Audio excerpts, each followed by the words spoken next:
SC Verma सब mechanical properties of matter का numerical 13. Find the increase in pressure required to decrease the volume of water sample by 0.01%.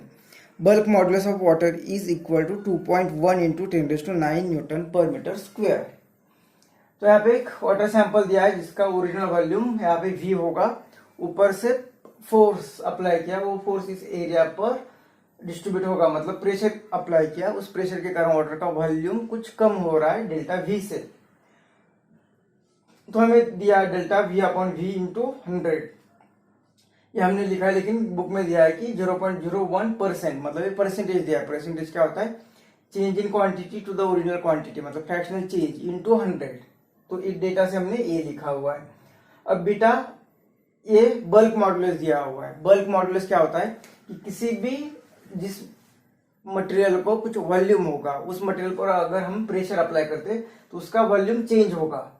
तो ये bulk modulus जो होता है change इन volumetric stress, ये होता है वॉल्यूमेट्रिक स्ट्रेस या वॉल्यूम स्ट्रेस लिखेंगे, volume stress to the volume strain, to the volume strain, ये होता है बल्क मॉडुलस। तो अब यहाँ पे एक्चुअली प्रेशर अप्लाई करने के बाद डिक्रीज इन वॉल्यूम हो रहा है, तो इसे लिखेंगे beta is equal to volume stress, मतलब फोर्स अपॉन एरिया, ये होता है स्ट्रेस, और वॉल्यूम स्ट्रेन मतलब change in volume to the original volume. तो बीटा एक्चुअली माइनस होगा, ये डिक्रीज हो रहा है मतलब माइनस हो रहा है, हम यहाँ पे मैग्नीट्यूड देख रहे हैं। तो ये फोर्स अपॉन एरिया, तो फोर्स जो अप्लाई किया इस एरिया पर, मतलब ये हुआ प्रेशर, तो ये हुआ प्रेशर अपॉन ये डेल्टा V अपॉन V।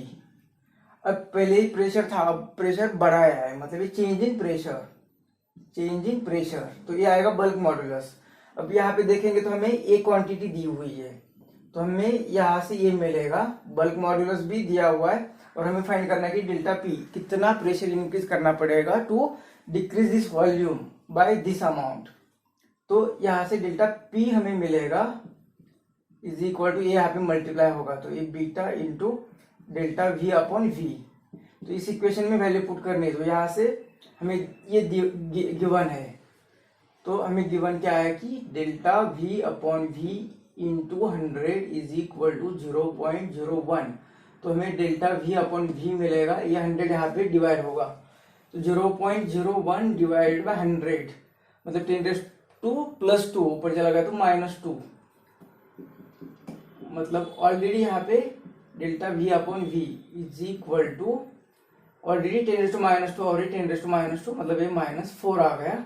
तो ये वैल्यू पुट करनी है, तो delta P is equal to beta, beta कितना दिया हुआ है 2.1 इंटू 10⁻⁹, और ये वैल्यू 10⁻⁻4।